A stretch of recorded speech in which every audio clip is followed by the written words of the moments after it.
আসসালামু আলাইকুম। সবাই কেমন আছেন? তাপসী ফ্যামিলি ব্লগ থেকে সবাইকে স্বাগতম।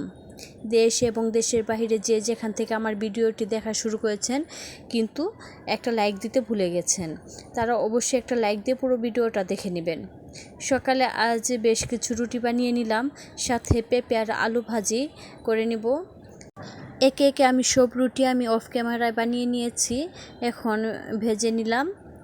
দু একটা ভাজা দেখালাম আর অফ ক্যামেরায় সব আমি ভেজে নিয়েছি। মাশাআল্লাহ আমার সবগুলো রুটি আমার এভাবে ফুলেছে। যে একে একে আমি সব ভেজে নিয়েছি। এখন আমি পাশের চুলায় আমি পেঁপে আর আলু ভাজিটা অফ ক্যামেরায় বসিয়ে দিয়েছি। ফাইনালি আমার আলু আর পেঁপে ভাজিটা হয়ে গেছে। এখন আমি এই দিয়ে নাস্তা সকালবেলা করে নিব।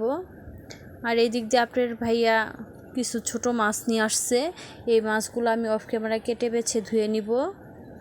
এরপরে দুপুরে রান্নায় চলে যাব। যতটুকু রান্না করব অতটুকু মাছ রেখে আর বাকিটা আমি ফ্রিজে রেখে দিব।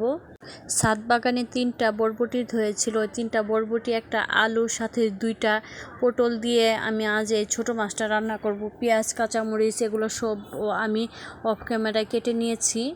এখন পরিমাণ মতো লবণ হলুদ দিয়ে মশলা একে একে সব দিয়ে আমি মাখিয়ে নিলাম। সবজিটা মেখে তারপরে ছোট মাছটা দিয়ে আমি আলতো করে মেখে পরিমাণ মতো পানি দিয়ে আমি চুলায় বসিয়ে দিলাম। এক চুলায় ছোট মাছ হতে থাকুক, পাশের চুলায় আমি মিষ্টি লাউ ভাজিটা বসিয়ে দিব। সেজন্য মিষ্টি লাউ ভাজি আমি অফ ক্যামেরায় কেটে বেছে ধুয়ে নিয়েছি। আমি এক হাতে রান্না করি আর এক হাতে আমি ক্যামেরা ধরে ভিডিও তৈরি করি, সেজন্য আমি সব কিছু সুন্দর করে করতে পারি না।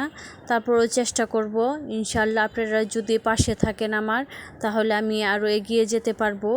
আর আপুরা ভাইয়ারা আমার ভিডিওটা দেখে একটা লাইক দিবেন এবং কি কমেন্টে জানাবেন আমাকে। আর অনেক আপুরা আছে, ভাইয়ারা আছে, খুব সুন্দর সুন্দর করে কমেন্ট করে। কমেন্টগুলো পড়ে মনে আরও সাহস পায়, অনেক ভালো লাগে, আরও নতুন করে ভিডিও তৈরি করতে মন চায়। আর আমি যেহেতু নতুন, আমার অনেক ভুল ত্রুটি থাকতে পারে, আর আপনারা অবশ্যই ক্ষমা দৃষ্টিতে দেখবেন আর আমাকে এগিয়ে যেতে উৎসাহিত করবেন। আমার ভাজিটা হয়ে গেছে, এখন পটল আর আলু ভাজি করে নিব। আমার বাচ্চারা এই পটল আর আলু ভাজি করে নিলে খুব পছন্দ করে।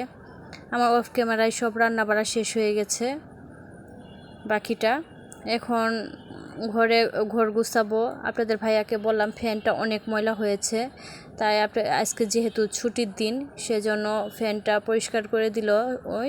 এই ফ্যানটা পরিষ্কার করতে আমার খুব ঝামেলা লাগে, খাসি ফ্যান খোলাই করা ঝামেলা। এটা আমার বারান্দায় সেট করা এই ফ্যানটা।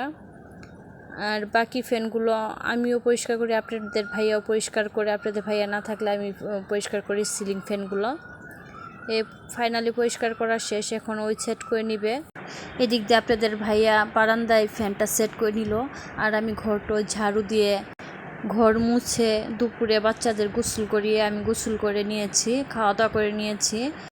পরে বিকালে এদিক দিয়ে ছাদে থেকে বিকালে কাপড়গুলো নিয়ে এসে কাপড়গুলো গুছিয়ে নিব।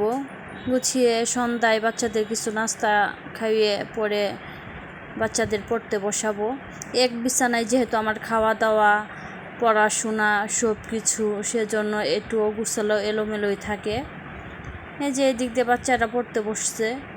আর এখন দেশের অবস্থা তো বেশি একটা ভালো না, বেশ কিছুদিন তো নেটও ছিল না, যোগাযোগ বন্ধ ছিল, স্কুল প্রতিষ্ঠান সব বন্ধ, জানি না কবে খুলবে। সব শিক্ষা প্রতিষ্ঠান বন্ধ হওয়াতে বাচ্চাদের পড়াশোনা অনেক ক্ষতি হচ্ছে।